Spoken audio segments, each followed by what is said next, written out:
बोलो जयकारा बोल मेरे श्री गुरु महाराज की जय। श्री परमहंस दयाल जी महाराज की जय। दादा गुरुदेव भगवान की जय। कृष्ण कन्हैया लाल की जय। राधे रानी की जय। सर्वप्रथम हम अपने श्री सतगुरुदेव भगवान जी के श्री चरण कमलों में लाखों करोड़ों बार दंडवत प्रणाम करते हैं, जिनकी कृपा से आज हमें ये सौभाग्य प्राप्त हुआ है। कृष्ण कन्हैया के और माँ राधा के चरणों में भी दंडवत प्रणाम करते हैं कि ये सुंदर सुअवसर प्रदान करने के लिए। तो बड़े एकाग्रचित्त होकर बैठेंगे। तीसरा स्कंद चल रहा है। आगे की जो है पाठ का रसपान करने के लिए हम उन्हीं के चरणों में उपस्थित हुए हैं। हर श्वास के साथ सुमिरन चलता रहे। सुमिरन को नहीं छोड़ना, प्रभु की याद बनी रहती है। कानों से लीला श्रवण करेंगे, लीला का रसपान करेंगे और मुख से सुमिरन, जीवा से, श्वासों से उसकी जो तार है तार से मिली रहे तो बहुत आनंद आता है। और ये सभी विजुलाइज करें कि भगवान हमारे साथ हैं, हमारे गुरुदेव हमारे साथ हैं।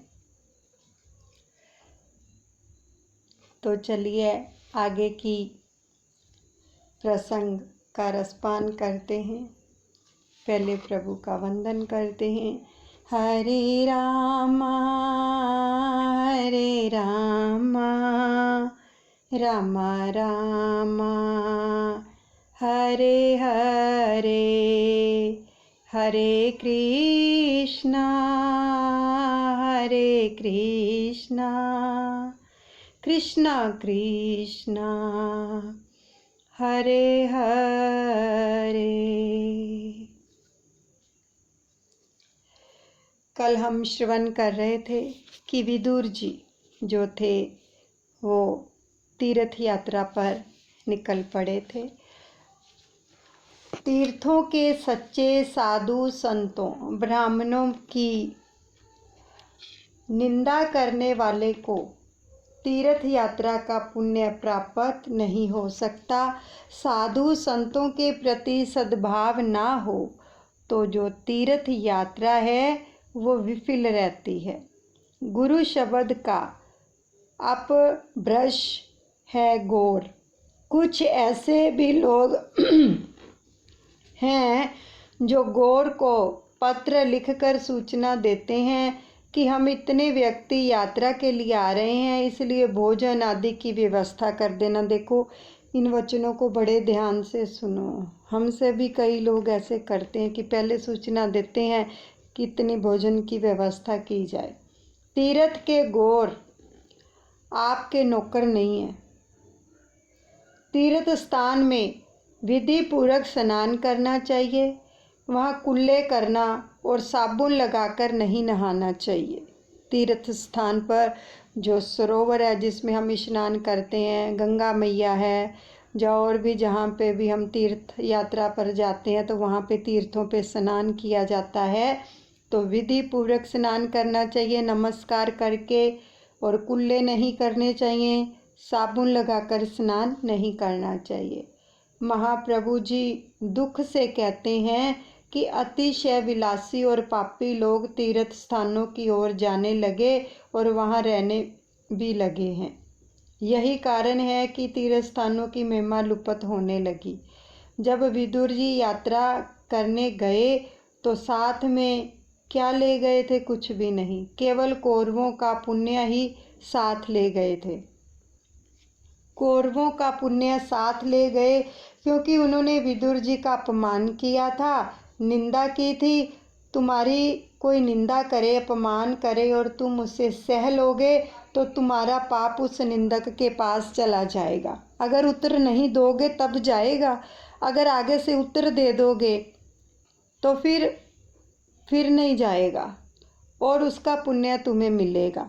अगर हम मौन रह जाते हैं, कोई हमारी आलोचना करता है, निंदा करता है, चुगली करता है, कोई अगर आकर भी हमें कोई बताता है कि फ़लाँ फ़लाँ बंदा आपके बारे में ऐसा बोल रहा, तो उसको भी जवाब मत दो।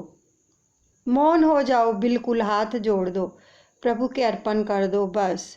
अगर ऐसा करते हो तो क्या होता है कि आपका पाप उसके पास चला जाता है और उसका जो पुण्य होता है वो आपकी झोली में आ जाता है। यानी कि बिना साबुन, बिना पानी के वो आपके पापों को धोता है।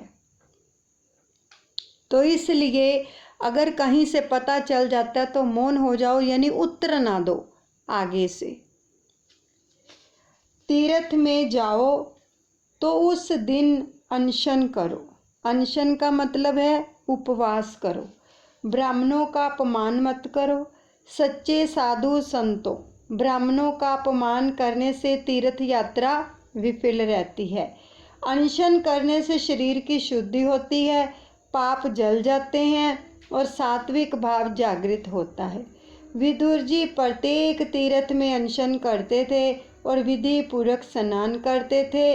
यात्रा किस प्रकार की जाए, इस विषय में विदुर जी कहते हैं।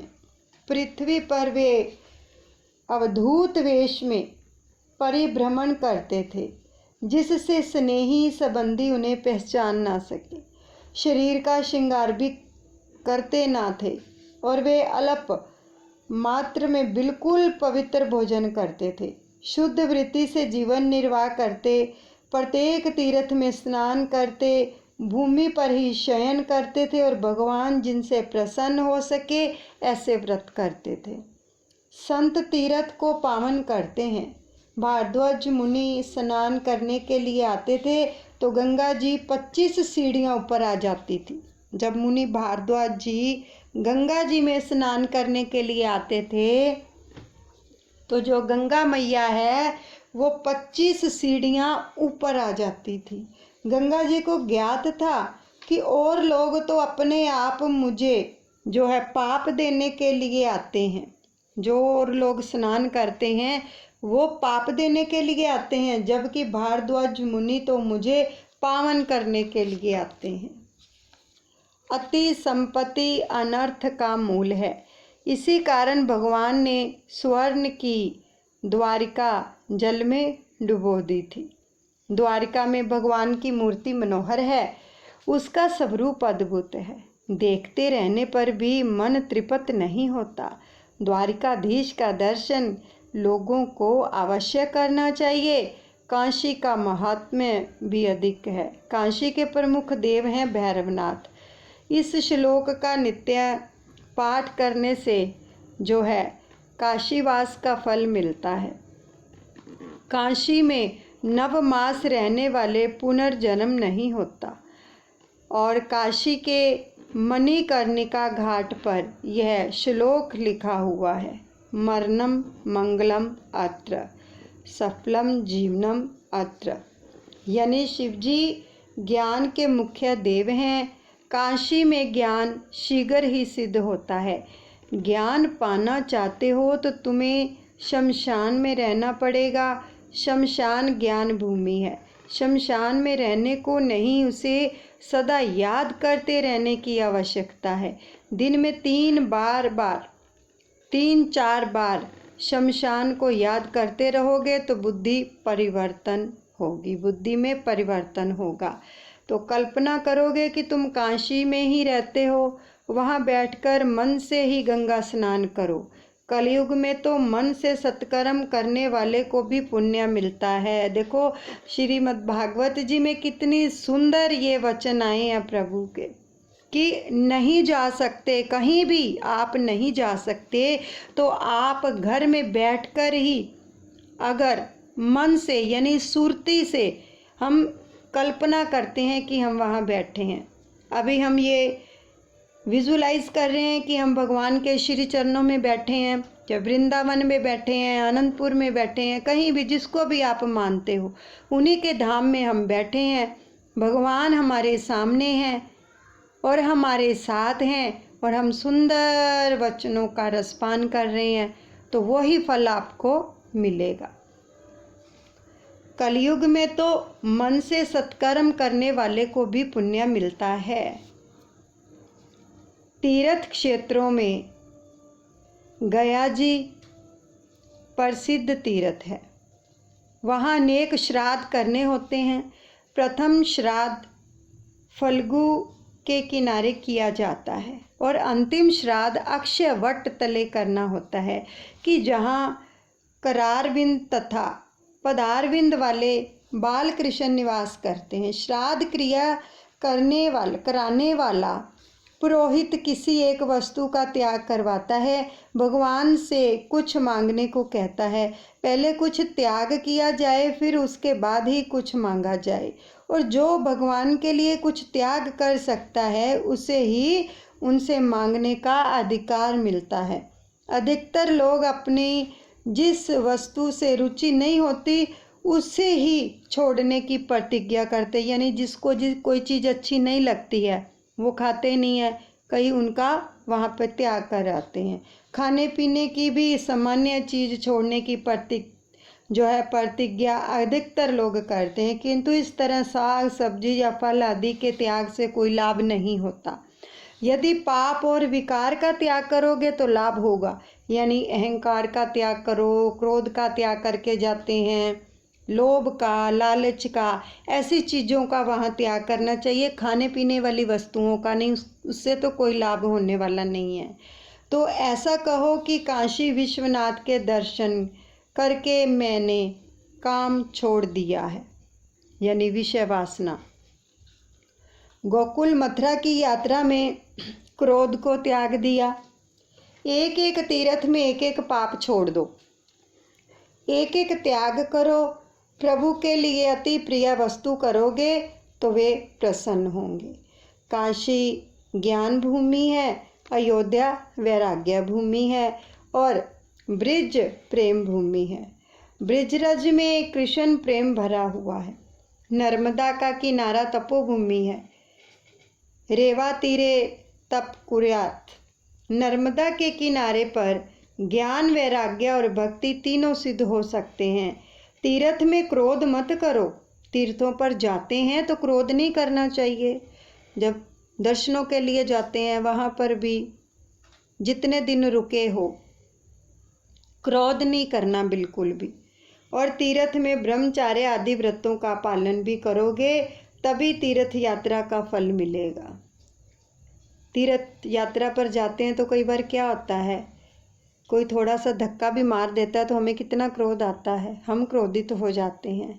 तो इसलिए भागवत जी में कहा गया है कि तीर्थ यात्रा पर जाते समय इन चीज़ों का ध्यान अवश्य रखें कि क्रोध नहीं करना।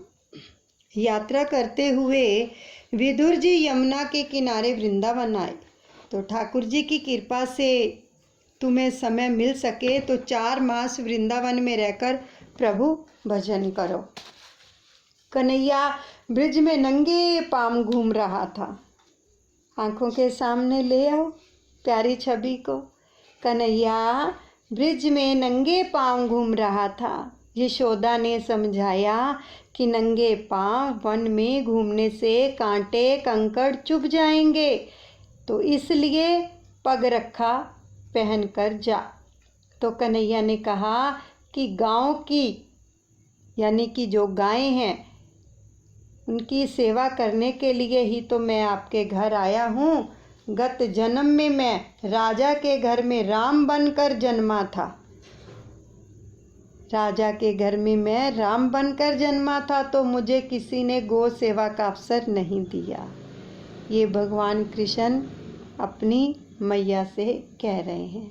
तो इसलिए मैंने सोचा कि अब भविष्य में मैं किसी गोपाल के घर जन्म लूँगा और गौ सेवा करूँगा।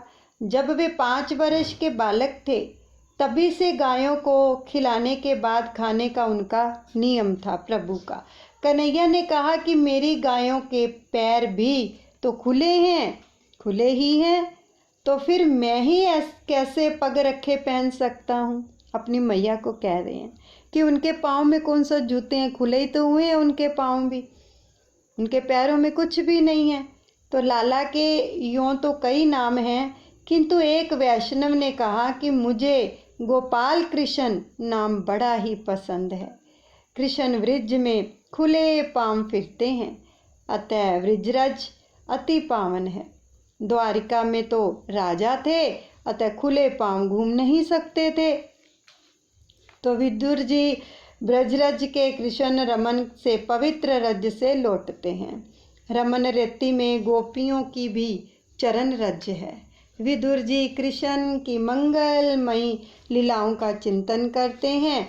यमुना के किनारे लौकिक बातों यमुना के किनारे लौकिक बातों का करना पाप है। यह भूमि अतिशय पवित्र है। श्री कृष्ण यहाँ गायें चराने आते थे और ब्रिज की लीला नित्य है। भागवत के प्रमुख टीकाकार श्रीधर स्वामी ने कहा कि भगवान का नाम लीला स्वरूप धाम परिकर नित्य है। आज भी भगवान श्री कृष्ण ब्रज में प्रतिदिन लीला करते हैं। भगवान कहते हैं कि जगत के किसी भी स्त्री पुरुष जड़ या चेतन वस्तु में आनंद नहीं है। तुम मेरे पास आओ, मैं ही आनंद स्वरूप हूँ। श्री कृष्ण आनंद स्वरूप हैं। विदुर जी ने अनुभव किया कि श्री कृष्ण गायों को लेकर यमुना के किनारे आए हैं। यह कदम्ब का वृक्ष है। वैष्णव इसे टेर कदम कहते हैं। कदम पर झूलते हुए श्री कृष्ण वंशी बजाते हैं और अपनी प्यारी गायों को बुलाते हैं कि हे गंगी, हे गोदावरी आओ। विदुर जी की ऐसी भावना थी कि वे लीला को प्रत्यक्ष देखें, अतः उन्हें यह सब अनुभव हुआ। गायों के बीच खड़े हुए गोपाल कृष्ण का ध्यान करो। ऐसे कृष्ण का ध्यान करने से तन्मयता शीघ्र प्राप्त होती है। इंद्रियों का विवाह परमात्मा के साथ करो और विषयों के साथ नहीं। भगवान का नाम है हरिषकेश। उसका अर्थ है कि हरिष माने इंद्रियां और ईश का अर्थ है स्वामी। इंद्रियों के स्वामी श्री कृष्ण हैं। ये 5 इंद्रियां सच्चे पति नहीं हैं। इंद्रियां पति होना चाहती हैं। संसार का कोई भी रूप जब तक आंख देखती रहेगी तब तक नींद नहीं आती। इसका जो अर्थ है वो ये है कि रूप आंख का पति नहीं है। विदुर जी सोचते हैं कि मेरी अपेक्षा ये पशु श्रेष्ठ हैं जो परमात्मा से मिलने के लिए आतुर होकर खड़े दौड़ते हैं। गायें भी श्री कृष्ण से मिलने के लिए व्याकुल हैं। धिक्कार है मुझे कि अभी तक मुझ में कृष्ण मिलन की तीव्र इच्छा उत्पन्न नहीं हुई है। गायें दौड़ती हैं और मैं पत्थर सा बैठा हुआ हूँ। उनकी आँखों में प्रेम अश्रु से गीली हो गई। तो ऐसा प्रसंग कब आएगा और कि मैं भी इन गायों की भांति कृष्ण से मिलने के लिए दौड़ लगाऊंगा। कृष्ण लीला का चिंतन करते हुए कृष्ण प्रेम में पागल हो गए, अति तन्मय हो गए हैं। किसी भी तरह जगत को भूल जाओ और प्रभु प्रेम में तन्मय हो जाओ। सभी साधनों का यही रहस्य है। विरह जब अतिशय तीव्र होता है तभी परमात्मा से मिलन होता है। प्रभु उस समय क्या है प्रभास में थे। उद्धव को ज्ञान का उपदेश दिया, भागवत धर्म का उपदेश दिया। फिर उद्धव से बद्रिका आश्रम जाने को कहा तो उद्धव ने कहा कि अकेले जाने में मुझे डर लगता है, आप भी मेरे साथ चलिए। जीव ईश्वर को अपने पास ही रखे तो वह भी कभी भयभीत नहीं होगा। उद्धव को भागवत धर्म का उपदेश मिला, फिर भी उसका मन शांत नहीं हो सका। वह भगवान से कहता है कि मैं अकेला तो कैसे जा सकता हूँ, हम दोनों एक साथ ही जाएंगे। मात्र निर्गुण ब्रह्मा का ज्ञान कुछ अधिक उपयोगी नहीं हो सकता।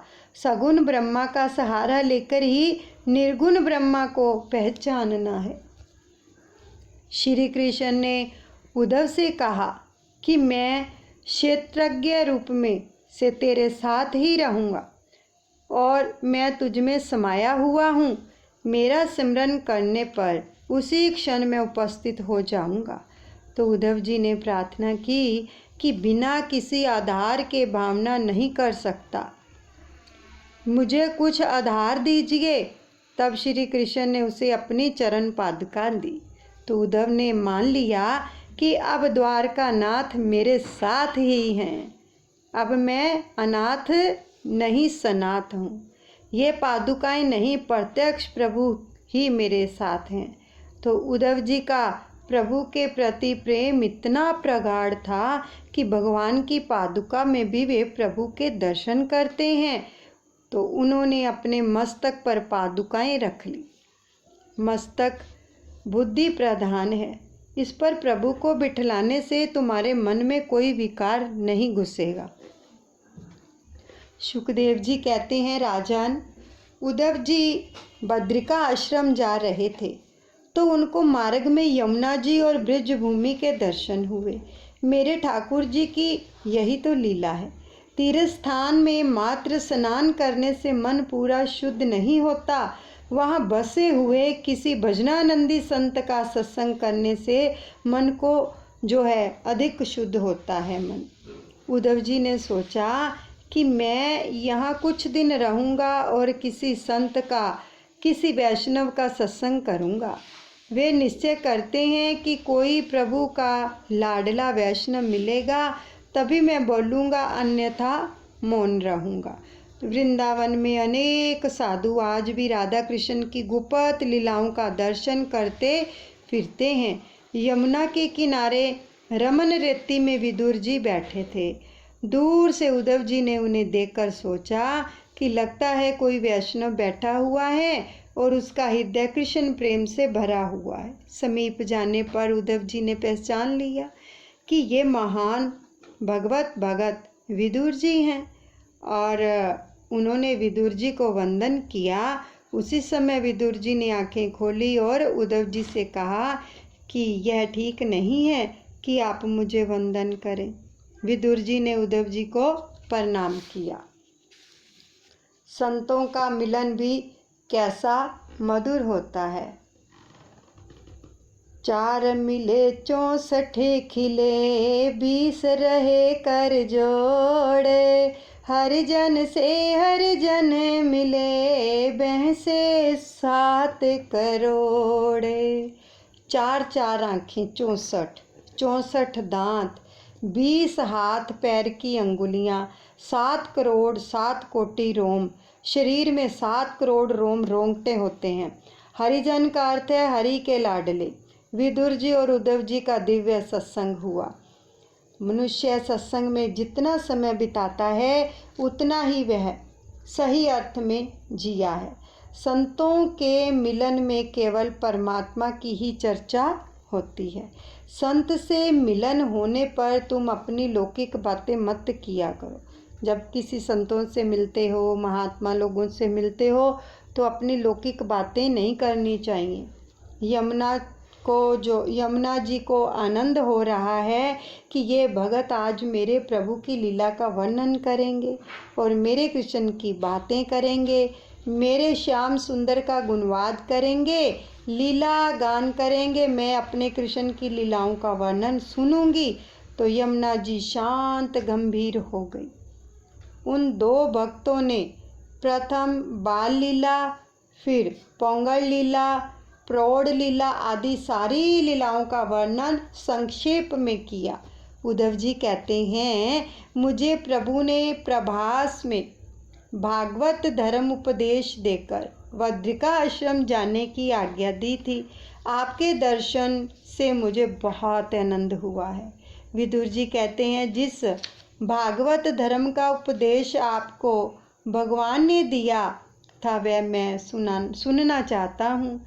तो मैं जातिहीन और कर्महीन हूँ, किंतु आप जैसे वैष्णव तो दया के सागर होते हैं। भगवान ने थोड़ी सी कृपा मुझ पर भी की थी। आप मेरी इच्छा पूर्ण करें। मैं आदम हूँ, फिर भी जो उपदेश आपको प्रभु ने दिया है मैं आपसे श्रवण करने की इच्छा रखता हूँ। आप कृपा मुझे सुनाइए। उद्धव जी कहते हैं कि आप साधारण मानव नहीं हैं। मनुष्य जब तक दीन और नम्र नहीं हो जाता तब तक वह भगवान को नहीं पाता। जहाँ भी दृष्टि पहुँचे वहाँ श्री कृष्ण के दर्शन की भावना करोगे तभी दैन्य भाव आएगा। तो विदुर जी आपसे और तो मैं क्या कहूँ। जब मुझे उपदेश दिया था तब मैत्रेय जी वहाँ बैठे थे। भगवान ने जब सावधान गमन किया उस समय उन्होंने वसुदेव, देवकी और रुक्मणी, सत्यभामा आदि किसी को भी याद नहीं किया, किंतु आपको 3 बार याद किया।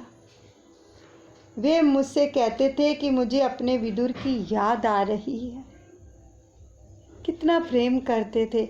याद तो प्रभु उसी को करेंगे ना जिससे प्रेम करते हैं, उसी के नाम का उच्चारण करेंगे, क्योंकि विदुर जी भी बहुत प्रेम करते हैं। वह मुझे मिला नहीं। एक बार जो भाजी मैंने उसके घर खाई थी उसका स्वाद मैं अभी तक नहीं भूल पाया। ये श्री कृष्ण भगवान जो थे, उद्धव को उन्होंने ये बात कही और वो बात विदुर जी को बता रहे हैं। वह भाजी मुझे आज भी याद आती है। भगवान जिसको अपना कहें और अपना माने उसका बेड़ा पार ही है। साधारण व्यवहार में कोई किसी से नहीं कहता कि तू मेरा है। जीव मंदिर में जाकर भगवान से कहता है कि मैं तेरा हूँ और घर लौटकर अपनी पत्नी से कहता है कि मैं तेरा हूँ। मंदिर में जो भगवान का था वह घर आने पर किसी और का हो गया। इसलिए भगवान ना प्रसन्न होते हैं और ना तो कहते हैं कि तू मेरा है। मंदिर में जो भगवान का था वह घर लौटने पर यह भी भूल गया कि वह किसका है। भगवान को वैसे तो कई मनुष्य कहते हैं कि हम आपके हैं, किंतु ऐसे कोई नहीं कहता कि मैं केवल आपका ही हूँ और अन्य किसी का नहीं हूँ। जगत में जब तक मनुष्य किसी अन्य का है तब तक वह भगवान का नहीं हो सकता। भगवान जिसे अपना समझे वह माया के बंधनों से मुक्त हो जाता है। भगवान से हर रोज प्रार्थना करो कि आप एक बार तो कह दो कि तू मेरा है। हम नहीं करते ना ऐसी प्रार्थना। कितने सुंदर सुंदर वचन आ रहे हैं श्रीमद् भागवत जी में कि भगवान एक बार तो कह दो, सतगुरु एक बार तो कह दो ना कि तू मेरा है। भगवान जब कहें कि तू मेरा है तभी सच्चा ब्रह्म संबंध होता है। और ये वचन भीष्म पितामह जी ने कृष्ण से लिया था कि एक बार बोल दो कि तू मेरा है। ये बुलवा लिया था उन्होंने। तो हमें भी जब जब भी भगवान के निकट जाएं, जब जब भी ऐसा सौभाग्य मिले, हर घर में मंदिर बने हुए हैं। जब भगवान के सानिध्य में जाते हैं, अपने सतगुरु के सानिध्य में जाते हैं, तो बोला करो कि प्रभु एक बार बोल दो कि तू मेरा है। आंखों में अश्रु भर के एक बार तो देखो, इस जो ये वचन है कि भगवान कह दें कि तू मेरा है, तो बस फिर तो जीवन ही सार्थक हो जाएगा।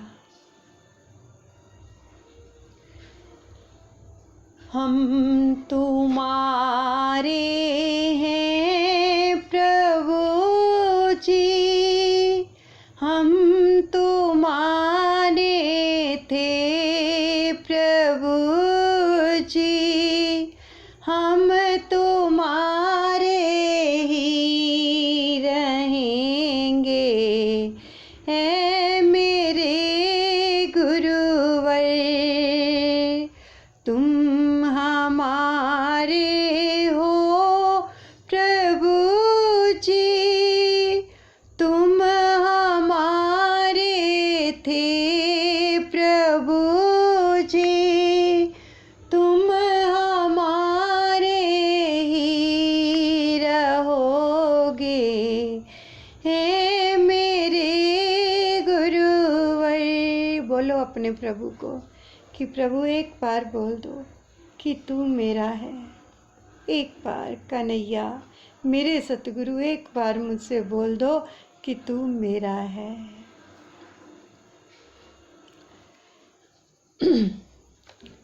तो जगत में जब तक मनुष्य किसी अन्य का है तब तक वह भगवान का नहीं हो सकता।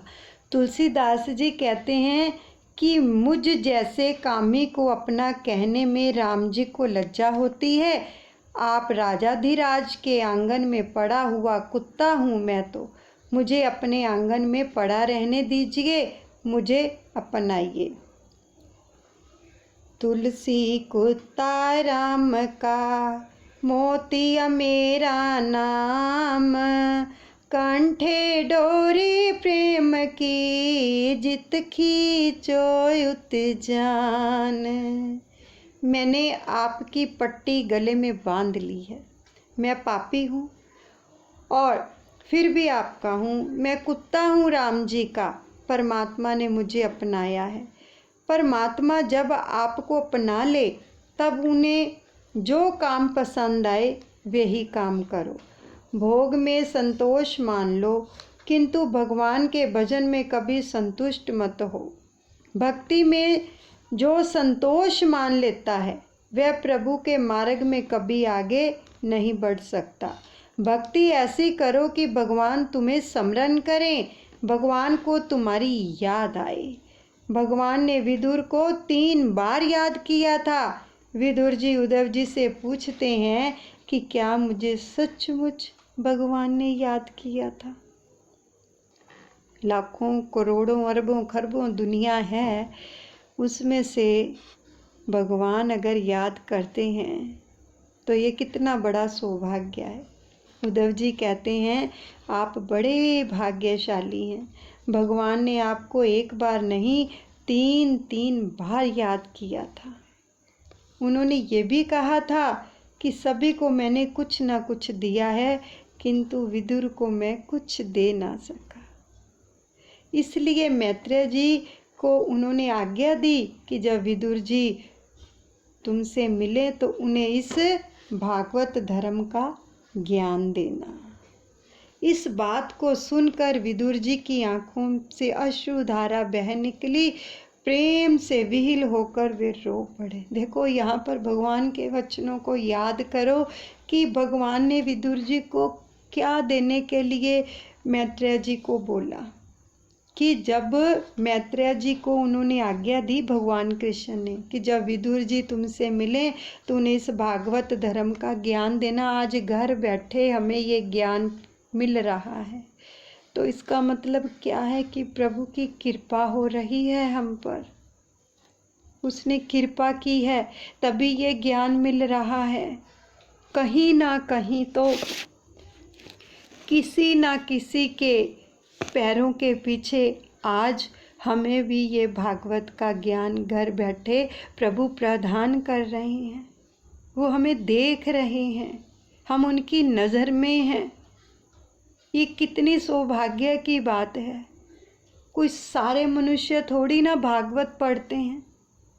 कितनी करोड़ों दुनिया है, लेकिन किसको मिलता है सौभाग्य? किसके ऊपर कृपा होती है? उस परमात्मा की, सतगुरु की, भगवान की। जब वो किसी को याद करते हैं कुछ देने के लिए, वो ललायित होते हैं, तब ऐसी चीज़ों की बख्शिश होती है। ऐसे मत समझो कि हाँ सुन रहे हैं, नहीं, ये तो बहुत बड़ा सौभाग्य हमें प्राप्त हुआ है कि आज ये वचन आप खुद सुन रहे हो कि मैं उसको कुछ दे नहीं सका। भगवान कह रहे हैं मैत्रेय जी को कि जब वो आपसे मिले तो उसे भागवत का ज्ञान देना, भागवत धर्म का। तो आज हमें जो घर बैठे मिल रहा है उसने हमें याद किया है, नज़र की है हमारे ऊपर उसने। तो ये कितनी एक अनमोल दात मिल रही है हमें, जो हमने कभी सोचा भी नहीं था। एक अनमोल दात है ये। तो इसलिए सभी ये विजुलाइज करो कि उसकी कृपा बरस रही है इस समय। और इतनी बरस रही है, इतनी बरस रही है जिसका बयान नहीं किया जा सकता। बस अपने आप को और भगवान को देखो कि इस समय हम और हमारे भगवान ही हैं जो कृपा बरसा रहे हैं हमारे ऊपर। हमारे सतगुरुदेव भगवान, कृष्ण कन्हैया, राधे रानी, सबकी कृपा बरस रही है। परम भगत उद्धव जी के मुख से भगवान के प्रशंसनीय कार्यों की बात तथा प्रभु के अंतर्ध्यान होने के समाचार सुनकर तथा परम धाम जाते समय भी प्रभु ने मुझे याद किया, ऐसा जानकर और उद्धव जी के चले जाने से विदुर जी प्रेम विहीन होकर रोने लगे। उद्धव जी बद्रिकाश्रम गए और विदुर जी मैत्रेय ऋषि के आश्रम को जाने के लिए निकले। यमुना जी ने कृपा करके विदुर जी को भक्ति का दान दिया। यमुना जी ने नवदा भक्ति थी। ज्ञान और वैराग्य के बिना भक्ति दृढ़ भी नहीं होती और सफल भी नहीं होती। ज्ञान और वैराग्य का दान गंगा जी करती हैं। विदुर जी गंगा के किनारे मैत्रेय ऋषि के आश्रम आए और गंगा जी की बड़ी महिमा है। विदुर जी ने गंगा जी में स्नान किया। गंगा जी के किनारे के ये पत्थर भाग्यशाली हैं, क्योंकि मैत्रेय ऋषि जैसों के चरण जो हैं उनका स्पर्श लाभ होता रहा है उन्हें। उन पत्थरों पर वैष्णवों की चरण रज गिरती रही है। विदुर जी सोच में डूब गए कि जातिहीन होने से मुझे मैत्रेय ऋषि उपदेश देंगे या नहीं। मैं जातिहीन अवश्य हूँ, किंतु कर्महीन नहीं हूँ। मैं पापी हूँ, अधम हूँ, किंतु परमात्मा ने मुझे अपनाया है। अतः मैत्रेय ऋषि मुझे अवश्य उपदेश देंगे। तो भक्ति मार्ग की श्रेष्ठता का यही कारण है कि जब तक परमात्मा का प्रत्यक्ष मिलन ना होने पाए तब तक मुक्त ऐसा ही मानता है कि मेरे ही दोष के कारण मिलन नहीं हो रहा। भक्ति से दैन्य की जो है उत्पत्ति होती है। ज्ञान मार्ग में योगी ब्रह्म रूप होने लगता है, किंतु अभिमान आने के कारण बहुतों का जो है पतन भी होता है। आश्रम में आकर विदुर जी ने मैत्रेय जी को साष्टांग प्रणाम किया। उनके विनय विवेक से भी सभी को आनंद हुआ। मैत्रेय ऋषि कहते हैं, विदुर जी, मैं आपको पहचानता हूँ।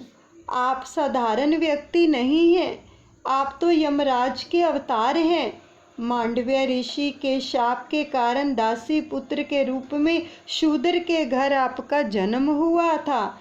एक बार कुछ चोरों ने राजकोष से चोरी की। चोरी करके वे भागने लगे। राजा के सेवकों को इस चोरी का समाचार मिला तो उन्होंने चोरों का पीछा किया।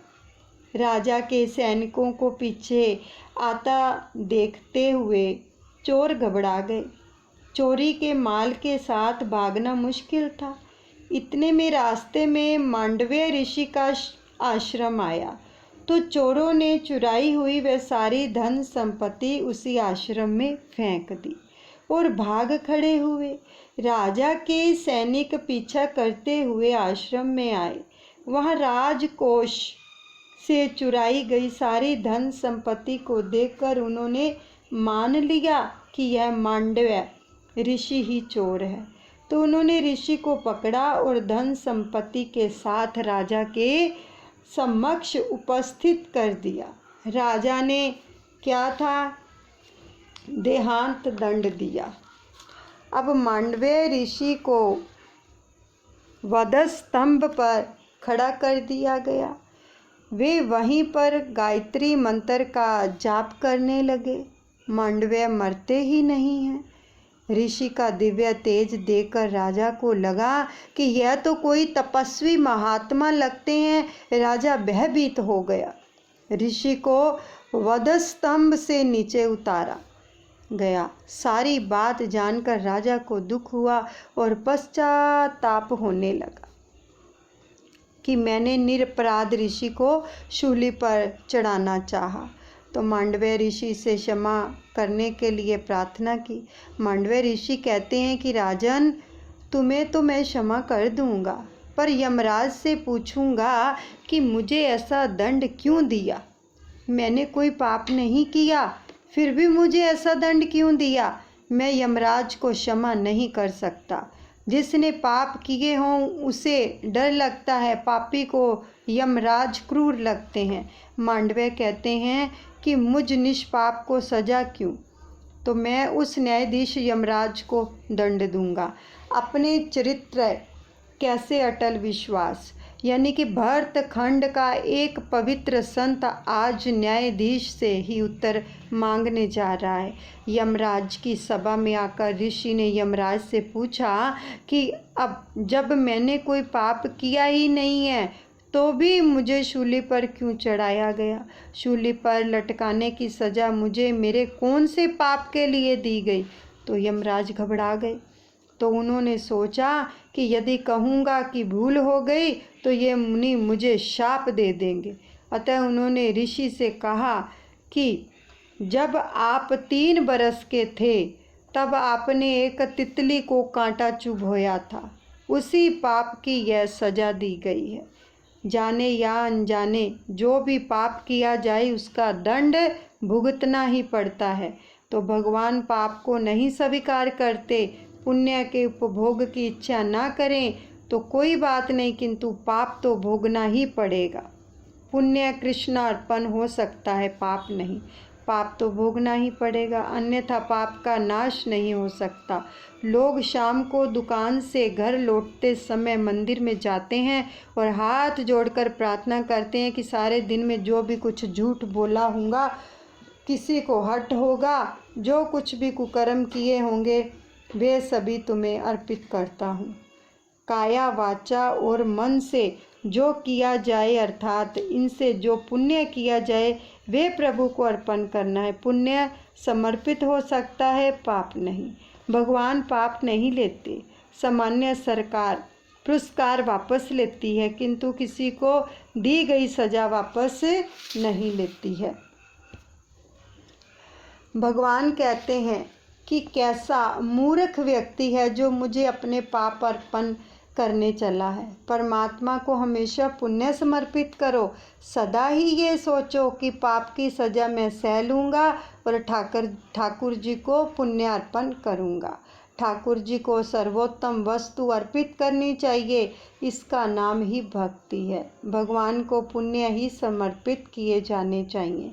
मांडव्य ऋषि ने यमराज से कहा कि शास्त्र की आज्ञा है कि यदि अज्ञान अवस्था में कोई मनुष्य कुछ पाप कर दे तो उसे स्वप्न में दंड दिया जाए। मैं बालक था, अतः अबोध था, इसलिए उस समय किए गए पाप की सज़ा मुझे स्वप्न में ही देनी चाहिए थी। तुमने मुझे अयोग्य प्रकार से दंड दिया, तब मैं तुम्हें शाप देता हूँ कि तुम्हारा जन्म शूद्र योनि में होगा। इस प्रकार मांडव्य ऋषि के शाप के कारण यमराज को विदुर जी के रूप में दासी के घर में जन्म लेना पड़ा। देव से भूल होने पर उसे मनुष्य बनना पड़ता है, और मनुष्य भूल करे तो उसे 4 पग वाला पशु बनना पड़ता है। पापी मनुष्य पशु बनता है। विदुर जी कहते हैं कि एक बार मुझसे भूल हो गई तो मुझे देव से मनुष्य बनना पड़ा, और अगर अब भी मैं असावधान रहा तो मुझे पशु बनना पड़ेगा। फिर इसके बाद मैत्रेय जी से विदुर जी ने अनेक प्रश्न पूछे। भगवान करता है, फिर भी कल्प के आरंभ में इस सृष्टि की रचना उन्होंने कैसे की।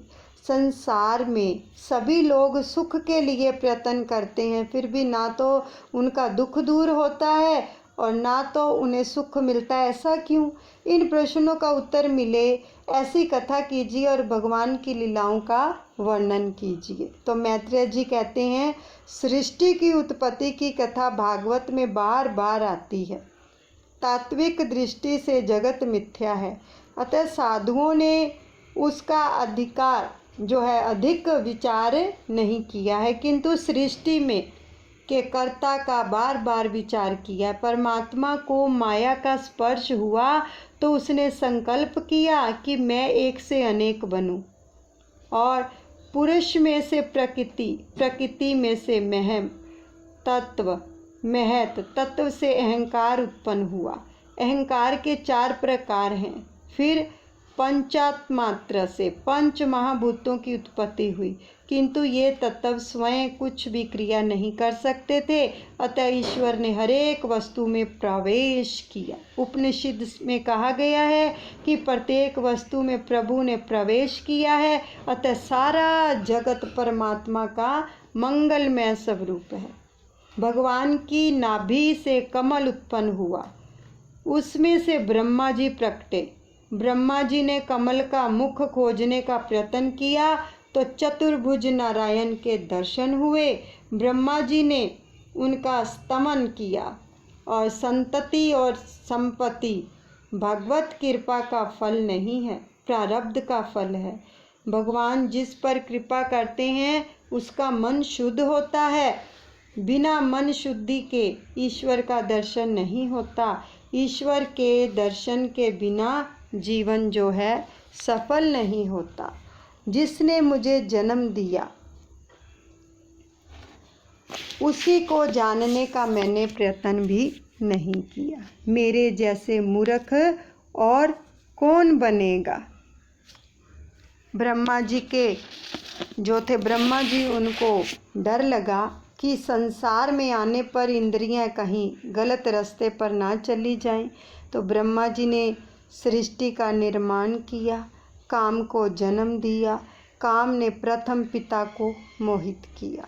प्रथम हुए समयाजू, मनु और शत्रुपा रानी। उस समय पृथ्वी को तो रसताल में डूबी हुई थी। ब्रह्मा ने सोचा कि प्रजा का निर्माण तो करूं, किंतु उसे बसाऊं कहाँ। अतः नासिका में से 12 भगवान प्रकट हुए, तो उन्होंने पृथ्वी को पानी में से बाहर निकाला। रास्ते में हिरण्यकश्यप को मारा और पृथ्वी का शासन मनु के हाथ में सौंपकर भगवान स्वयं धाम लौट आए। विदुर जी ने कहा कि आपने तो बहुत संक्षिप्त कथा सुनाई, इस कथा का रहस्य क्या है? वह हिरण्यकश्यप कौन था? धरती रसताल में क्यों डूबी थी? और वराह नारायण का चरित्र मुझे सुनाइए। यह कथा मैत्रेय जी ने विदुर जी को सुनाई थी और सुखदेव जी ने परीक्षित को सुनाई थी। दिति कश्यप ऋषि की धर्मपत्नी थी। एक दिन सायंकाल को दिति श्रृंगार करके पति के पास आई और काम सुख का उपभोग करने की इच्छा प्रकट की, क्योंकि वह कामातुर हो गई थी। तो कश्यप ने कहा कि देवी, यह समय सायंकाल का है, यह समय काम सुख के लिए उपयुक्त नहीं है। इस समय काम दीन होना ठीक नहीं, जाओ दीपक जलाओ। शास्त्र में कहा गया है कि सौभाग्यवती स्त्री में लक्ष्मी का अंश है। सायंकाल के समय लक्ष्मी नारायण घर आते हैं। उस समय घर बंद होगा तो लक्ष्मी जी जय श्री कृष्ण कहती हुई वापस लौट जाएंगी। आजकल तथाकथित सुधरे हुए लोग खास करके शाम को ही ताला लगाकर बाहर निकल पड़ते हैं। घूमने जाना ही हो तो सूर्यास्त से पहले घर लौट आना चाहिए। स्त्रियों को चाहिए कि शाम को घर से बाहर भटकती ना फिरें। संध्या समय तुलसी की पूजा करो और वहाँ दीपक जलाओ, भगवान के आगे धूप दीप जलाओ। मनुष्य के हृदय में अंधकार है, वहाँ प्रकाश जलाना है। दशम स्कंद में कथा है कि गोपियाँ यशोदा जी से फरियाद करती हैं कि कन्हैया हमारा माखन चुरा कर खा जाता है। तो यशोदा जी कहती हैं, अंधेरे में माखन रखा करो कि जिससे कन्हैया उसे देख ही ना पाए। गोपियाँ कहती हैं कि माखन तो अंधेरे में ही रखा था, किंतु कन्हैया के आते ही वह उजियारा छा गया। तो ईश्वर पर प्रकाश नहीं है, ईश्वर जो है प्रकाशी नहीं है, वह तो स्वयं प्रकाशी है। परमात्मा को दीपक की आवश्यकता नहीं है, दिए की जरूरत तो मानव को है। और सायंकाल सूर्य और चंद्र के तेज क्षीण होते हैं, दुर्बल होते हैं। सूर्य बुद्धि का स्वामी है और चंद्र मन का। मन और बुद्धि के स्वामी जो हैं सूर्य चंद्र सायंकाल में दुर्बल होने के कारण मन और बुद्धि में काम उस समय प्रवेश पा जाता है। काम मन में सांझ की बेला में प्रवेश करता है और रात्रि को प्रकट होता है।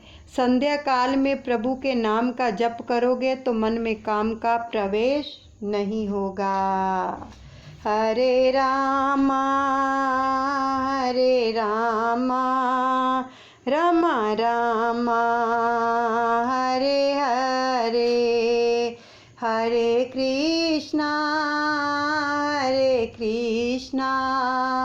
कृष्णा कृष्णा हरे हरे, राधे राधे श्यामा श्यामा, राधे राधे राधे राधे, हरे रामा